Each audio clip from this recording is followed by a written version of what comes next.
Olá, tudo bem? Paz seja convosco. Espero que vocês estejam bem e estejam desfrutando, das graças, das bênçãos que nos alcançam através do estudo da palavra do nosso Deus. Neste dia, nós estamos dando início aos estudos da lição de número 4 da nossa revista Cidadania Cristã, e a lição de número 4, que tem o título A Igreja e o Estado, Cidadãos dos Céus, Cidadãos da Terra.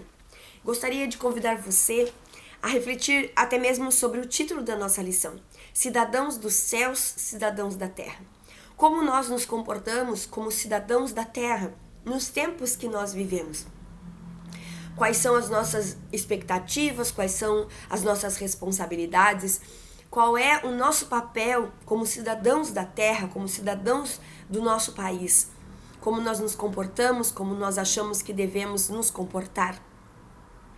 E eu quero dizer que até mesmo o modo como nós agimos na nossa sociedade, ele é transformado quando nós nos tornamos cidadãos dos céus. Até mesmo a nossa vida, a nossa cidadania, ela deve ser diferenciada, porque nós não somos apenas cidadãos desta terra, nós somos cidadãos dos céus e nos comportamos como cidadãos dos céus. E o que isso significa? Nós vamos estar discutindo isso, conversando isso, assim como já viemos conversando nas lições anteriores. E, incrivelmente, o versículo da memorização de hoje, ele foi bastante falado durante essa semana nos noticiários do nosso país. Se vocês acompanharam as notícias, vocês viram que ele apareceu em alguns momentos. É o versículo de João 8,32, onde Jesus diz assim: conhecereis a verdade e a verdade vos libertará. É um versículo, inclusive, que o nosso presidente cita algumas vezes e tem escrito em alguns locais e por isso apareceu nos noticiários dessa semana.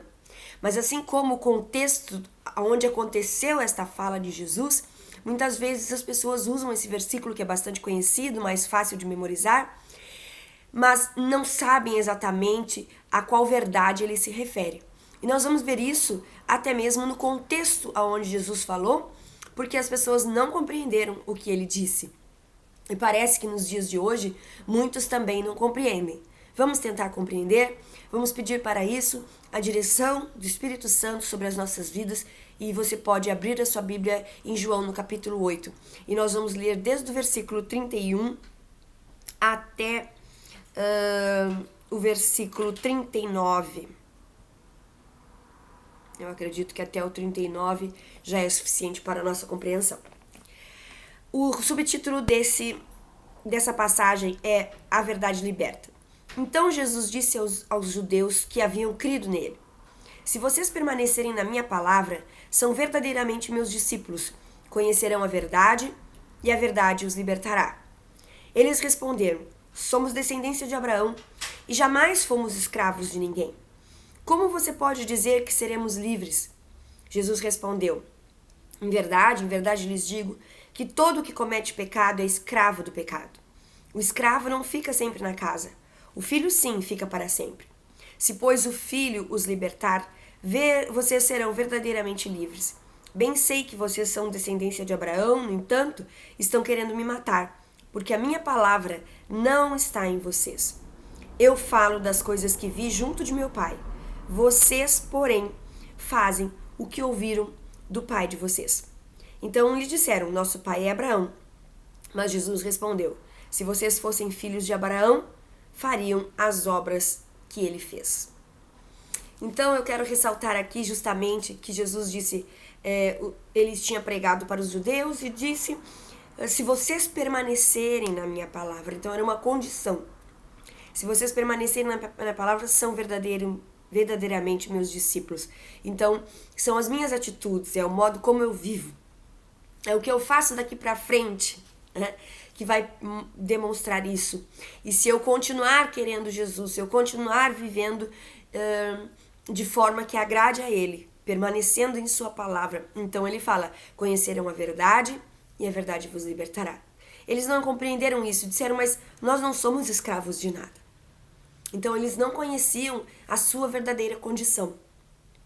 Quantas pessoas não conhecem a sua verdadeira condição, não compreendem o Evangelho, não compreendem a libertação que a palavra de Deus traz. E aí, então, elas não compreendem do que tem que ser libertadas. E aqui na minha Bíblia traz uma explicação que eu vou ler para vocês. Existe um crer que não é verdadeiro. Se vocês permanecerem na minha palavra, são verdadeiramente meus discípulos. Quem crê deve sim permanecer na palavra e ser discípulo de Jesus, ser aprendiz de Jesus, ser imitador de Jesus, como nós viemos falando sobre isso. Jesus deixa claro que essa é uma das marcas de um verdadeiro discípulo, permanecer na palavra dele. Conhecerão, do grego, quer dizer conhecer pela experiência, permanecer pelos sentidos, conhecimento subjetivo e íntimo, o conhecimento que vem de primeira mão por meio de uma relação direta com o objeto do conhecimento. Esta palavra grega também é usada no Novo Testamento quando um homem conhece uma mulher íntima ou sexualmente. Isto é bem diferente do conhecimento teológico, acadêmico ou intelectual. É um conhecimento mais profundo e essa verdade os libertará. Como acabou de libertar a mulher pega em adultério, libertou-a não por um argumento legal ou teológico, e sim porque ela conheceu de primeira mão quem ele era. E esse conhecimento transformou a sua vida. É impossível conhecer a Jesus no sentido gnosco sem ter a vida liberta e transformada. É impossível conhecer a Jesus verdadeiramente e não deixar as velhas práticas. É impossível conhecer a Jesus verdadeiramente e não ser liberto. Se eu não reconheço a necessidade de liberdade, eu também não conhecia Jesus. Conhecereis a verdade e a verdade vos libertará. É muito interessante essa passagem e nós podemos refletir mais sobre ela. Mas vamos caminhar um pouco. A nossa lição também tem ali uma parte para ser comentada, onde ela diz que aqueles que administram com competência o que é de Deus, será também que não podem administrar o que é de César, isto é, governo, imposto de saúde. Eu vou ler mais uma vez. Aqueles que administram com competência o que é de Deus, será que também não podem administrar o que é de César, isto é, o governo, impostos, saúde e etc.? E aí eu me lembro também dos fariseus que queriam pegar Jesus, queriam desafiar Jesus para que ele falasse alguma coisa aonde eles vissem maldade ou erro. Eles então chamaram os cesarianos e chegaram a Jesus e perguntaram, né, se eles deveriam pagar impostos. E Jesus pediu, me dá aqui uma moeda. É o rosto de quem que vocês veem aqui? De César. Então Jesus disse, dai a César o que é de César e a Deus o que é de Deus. Então Jesus deixou bem claro, isso está escrito em Mateus 22, 21. Dai a César o que é de César e a Deus o que é de Deus. Que nós temos que cumprir com os nossos deveres com o governo, com as autoridades terrenas.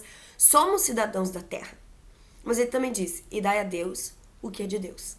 Então, o que é de Deus? A nossa vida, o nosso coração, a nossa dedicação, o nosso serviço. O que é de César? O pagamento de impostos, o cumprimento das nossas obrigações.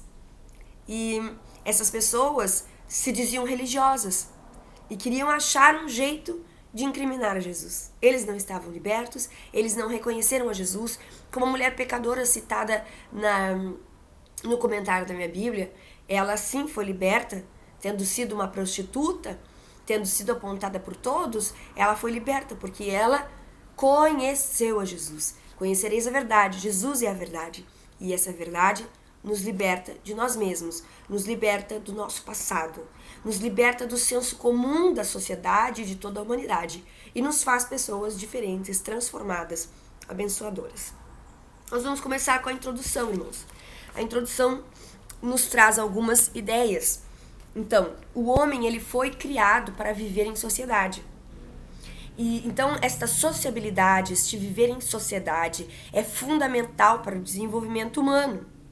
E essa vida em sociedade, né, satisfaz as nossas necessidades e as nossas vocações.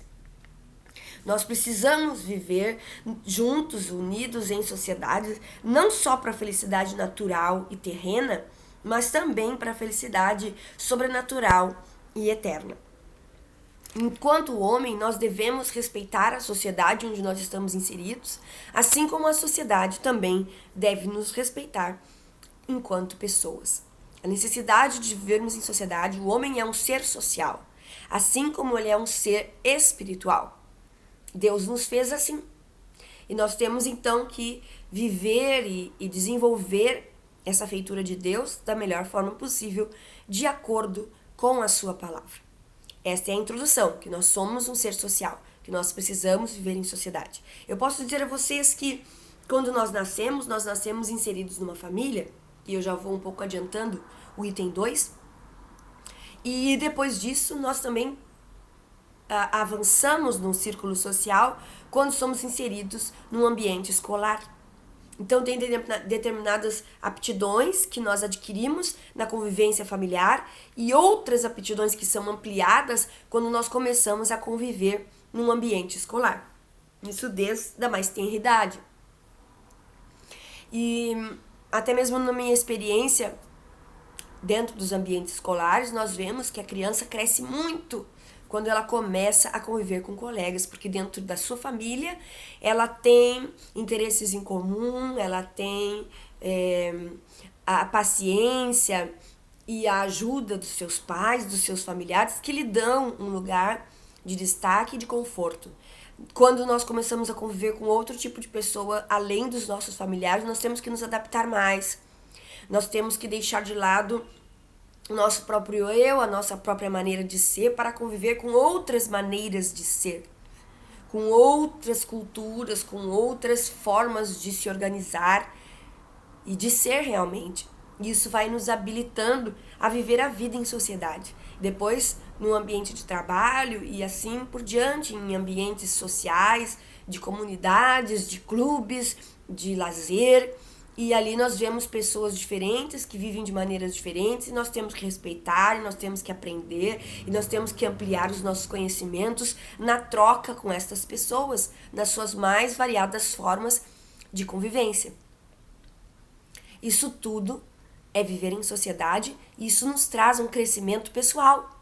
É importante para o nosso desenvolvimento, que isso fique claro. Então, nós como cidadãos da Terra, nós precisamos saber conviver nesta sociedade. Fomos feitos para isso. O item 2, então, diz o homem e a sociedade.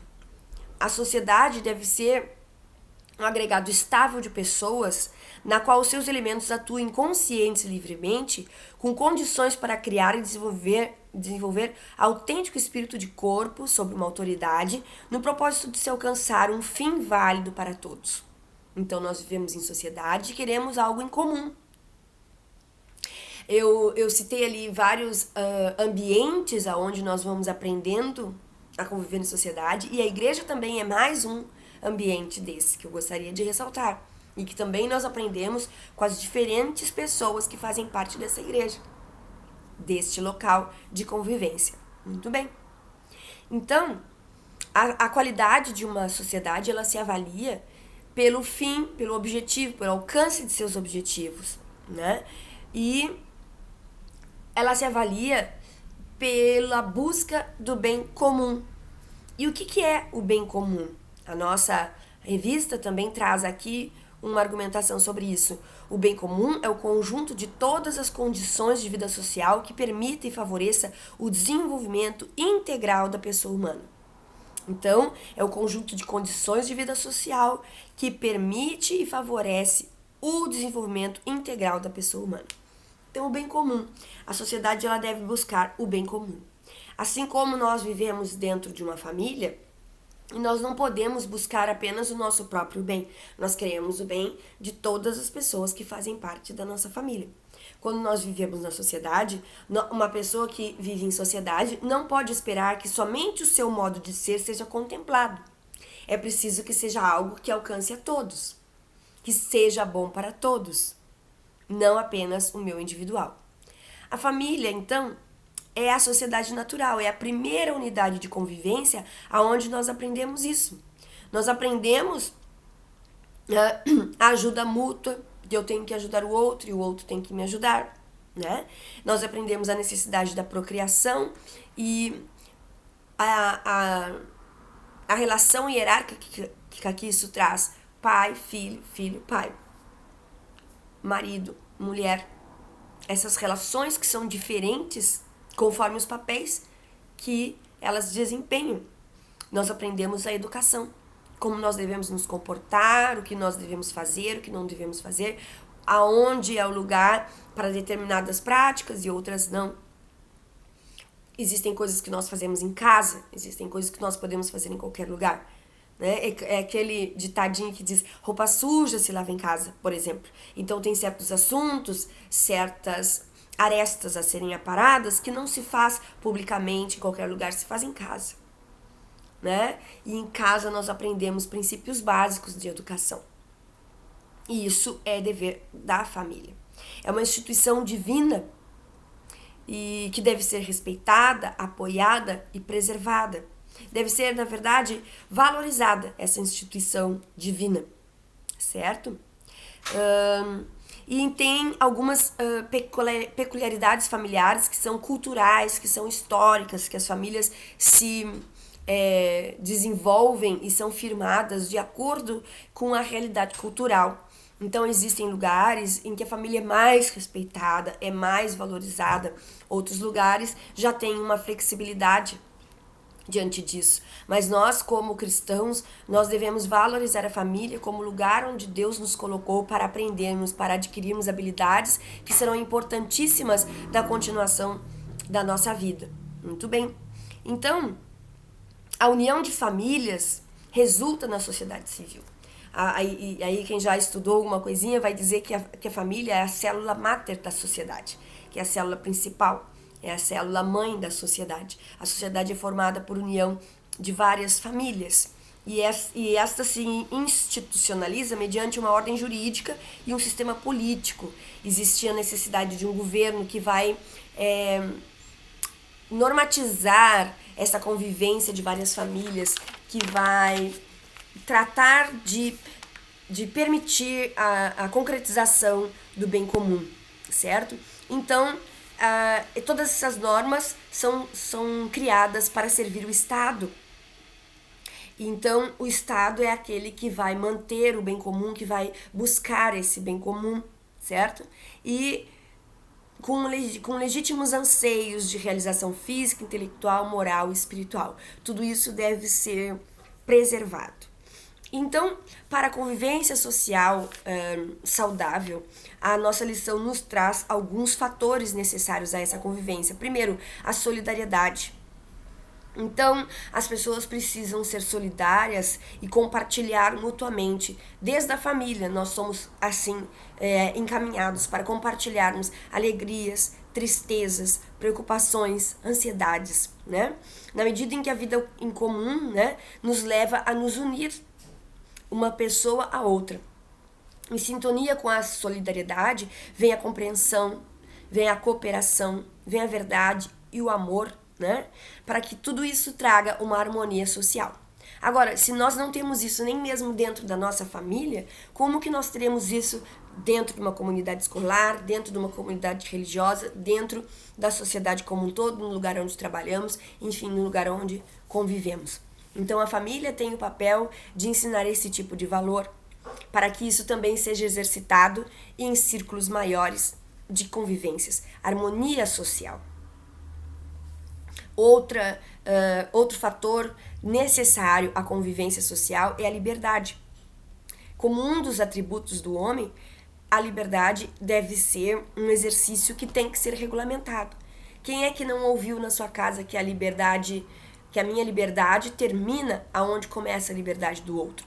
Todos nós temos liberdade, sim, mas nós devemos respeitar o limite. A minha liberdade vai até onde começa a liberdade do outro. Eu escutei isso na escola, eu escutei isso na minha casa, você já escutou? Então, nós temos que saber disso. Por exemplo, eu gosto de música.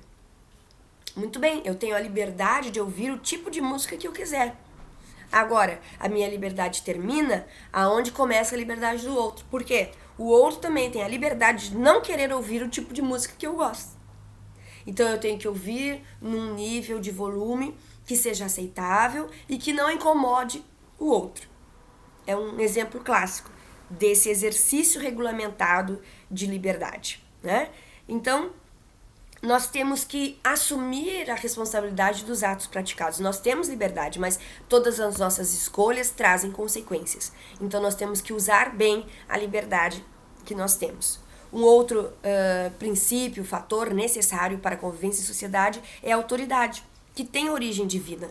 Nós precisamos de uma autoridade sobre nós, e a maior autoridade que nós temos sobre nós como cristãos é o nosso Deus, é a sua palavra.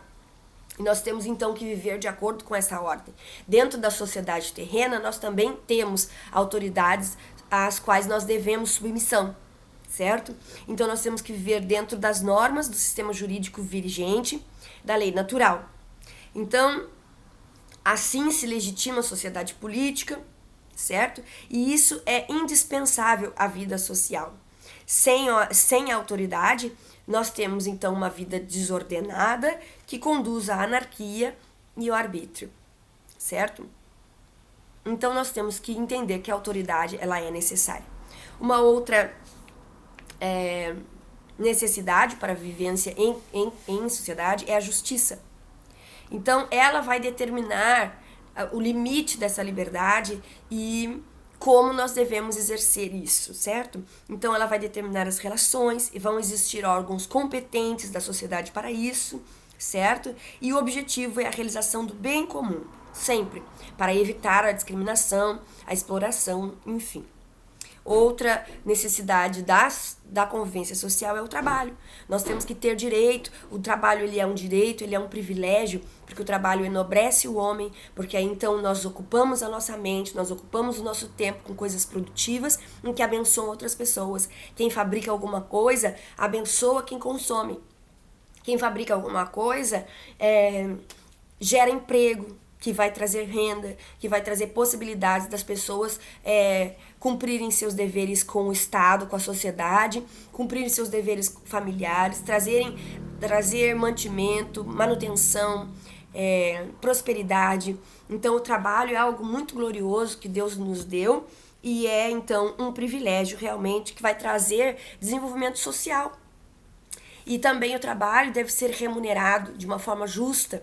Então nós às vezes queremos ser bem remunerados, mas não queremos remunerar bem quem nós empregamos. Nós temos que ser conforme com as nossas escolhas, com os nossos valores. Não podemos estar assim, a lei vale para os outros, não vale para nós. Nós temos que cumprir aquilo que é correto. E dentro dos princípios e normas de equidade, o trabalho e as relações de trabalho devem ser. E o que é equidade?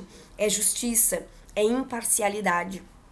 Então nós temos que viver nas relações de trabalho, dentro das normas da justiça e da imparcialidade. Muito bem. E esse trabalho, ele também nos leva a ter direito da propriedade privada, certo? Que é a realização última do trabalho. Nós trabalhamos, nós adquirimos coisas, certo? E isso também é uma bênção que Deus nos dá e que nós podemos fazer isso de forma legítima e correta, cumprindo todas as nossas obrigações e também desfrutando daquilo que nós adquirimos através do nosso trabalho. Chegamos agora ao item 3, que é cristianismo e sociedade. E aí o cristianismo e sociedade diz assim: a sociedade política varia de acordo com os povos. Existem valores universais e ela não pode haver uma única fórmula a ser aplicada indistintamente a toda a família humana, mas deve atender-se aos condicionamentos históricos e culturais. A imposição de um modelo ou ideologia é um grave erro atentado aos direitos humanos. A sociedade é formada por pessoas e tem o direito por seus componentes de intervir voluntariamente nas opções e na maneira de existir. Então, a sociedade ela tem elementos culturais que a formam, e isso deve ser respeitado. E nada deve ser imposto. A sociedade ela é formada por pessoas que têm o direito de intervir voluntariamente nas opções e na sua maneira de existir. Nos unimos e vamos definindo as nossas práticas, os nossos modos de ser e de viver.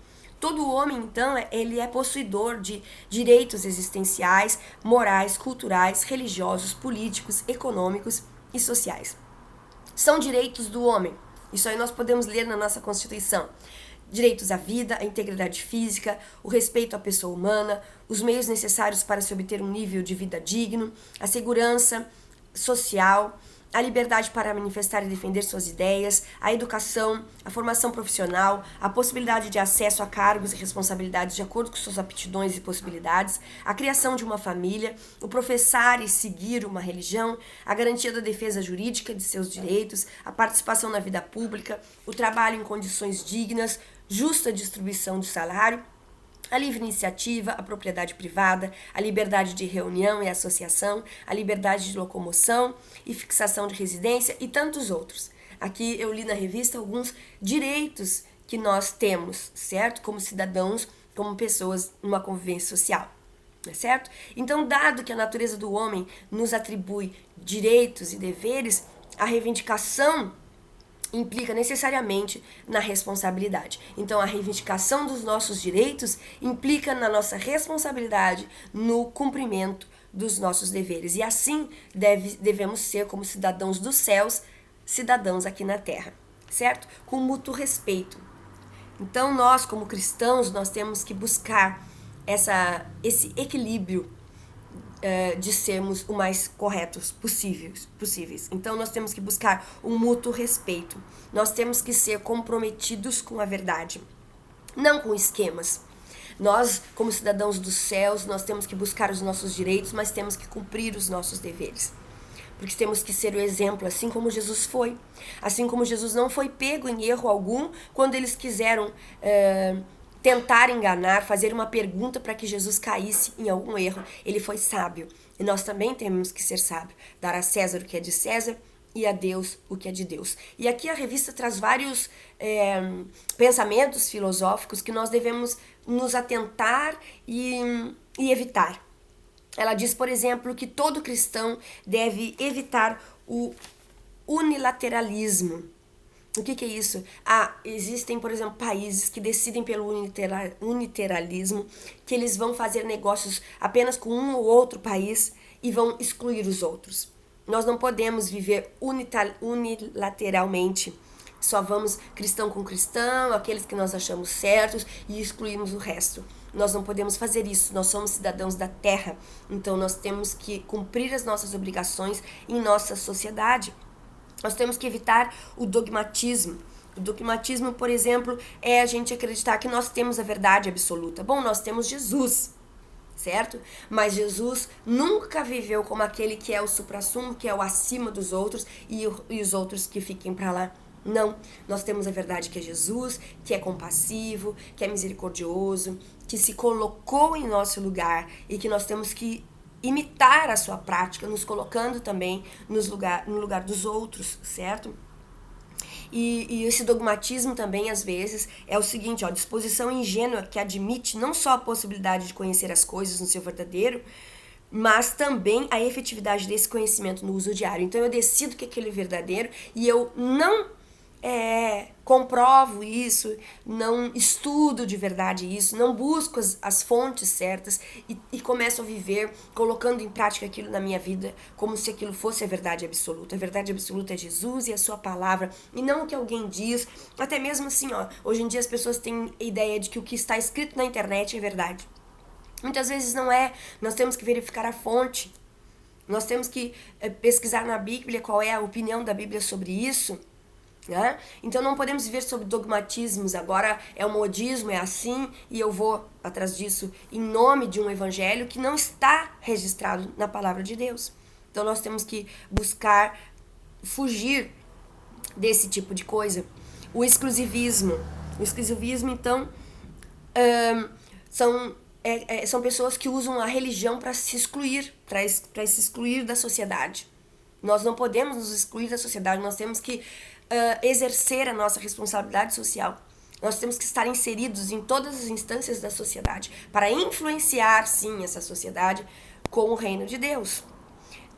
O paroquialismo, tendência que limita interesses, atividades, pensamentos, opiniões a uma esfera puramente local para fatores externos ou mais amplos, sem ver fatores externos ou mais amplos. Então, O paroquialismo é só aquilo que a gente faz que é certo. A gente não conhece outras coisas, nós precisamos conhecer. É claro que nada disso deve nos afastar da verdade, que é a palavra de Deus. Mas nós não podemos nos fechar em nós mesmos. Ou o emocionalismo também. Deixamos nos levar pelas emoções e não conhecemos a razão, não conhecemos a palavra de Deus verdadeiramente, vivemos por emoção. Nós não podemos ser assim. Nós temos que ter em mente a palavra de Deus, a sua verdade, e também ter em mente a nossa responsabilidade como representantes de Deus aqui na terra e na sociedade onde nós fomos inseridos. Nós temos que ter, então, a seriedade para o trabalho, a seriedade para desenvolver a nossa vida cristã.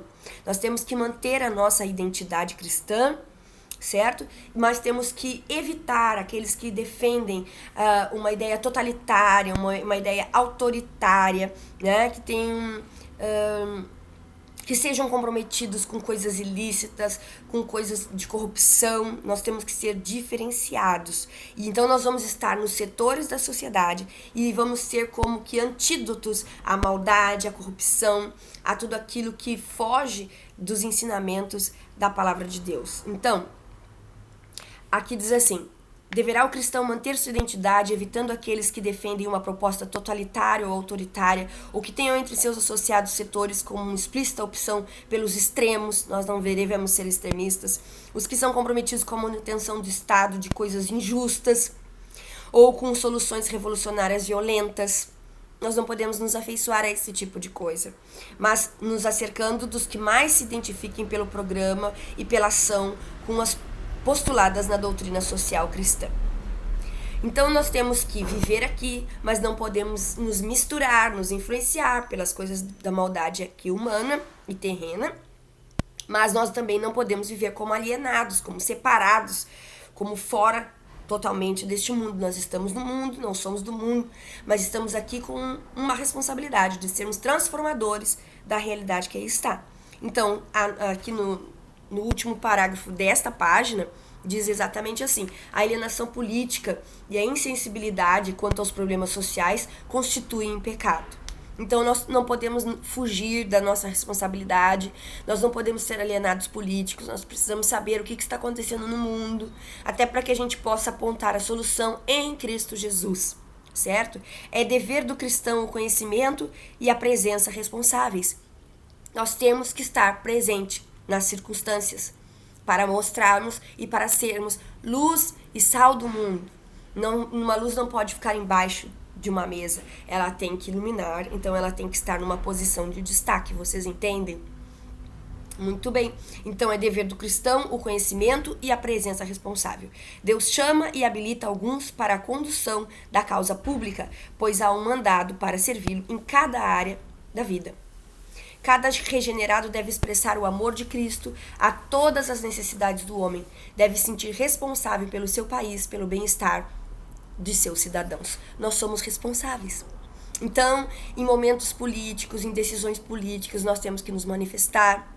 Nós deveríamos gostar de saber o que acontece na Câmara dos Deputados, na Câmara dos Vereadores, sabe? Para participar, para levarmos a nossa opinião, para não sermos omissos, para defender o que é correto. Nós precisamos então abrir os nossos olhos para isso, que somos cidadãos terrenos, mas também somos cidadãos dos céus e devemos influenciar a terra com os valores celestiais. Para terminar essa parte de hoje, eu vou ler uma frasezinha que está aqui na nossa lição, que é: pensar e agir pelo próximo é sinal de conversão. Pensar e agir pelo próximo é sinal de conversão. E a política é um modo de agir pelo próximo. Ela está deturpada, ela está de uma forma errada, muitas vezes, ela é conduzida de uma forma errada, mas ela é necessária. Muitas coisas em nossa vida é política. O modo como nós tratamos um cliente, o modo como nós tratamos as pessoas, tudo isso é fazer política. E nós temos que ver qual é o interesse que nos move nesse relacionamento. Nós temos que ser o mais correto possível, o mais justo, o mais verdadeiro, o mais sincero. E isso também deve refletir em ações políticas, em ações sociais, em ações de convivência. Não há um evangelho individual e um evangelho social, mas há o Evangelho na pluralidade dos efeitos e implicações de sua mensagem. Não há um individual, há o Evangelho. E o Evangelho transforma pessoas. E ele deve ser levado a todas as instâncias da sociedade e ele deve ser praticado em todas as áreas da nossa vida. É isso que a lição vem nos dizer. Essa lição, então, que é a igreja e o Estado. Na próxima, nós vamos conversar um pouco mais sobre a autoridade e sobre o que é a responsabilidade do Estado e como nós devemos lidar com isso. Mas não esqueça, conhecereis a verdade e a verdade vos libertará. Que nós não venhamos ser pegos como os judeus achando que eles já não eram escravos de nada. Que nós possamos analisar a nossa vida e que não sejamos escravos daquilo que nós achamos que é certo, daquilo que nós pensamos, daquilo que o mundo nos coloca como verdade, mas que possamos buscar a verdade na palavra de Deus, conhecer a Jesus e sermos libertos dos nossos próprios achismos e vivermos como cidadãos dos céus aqui na terra. Bons estudos para vocês!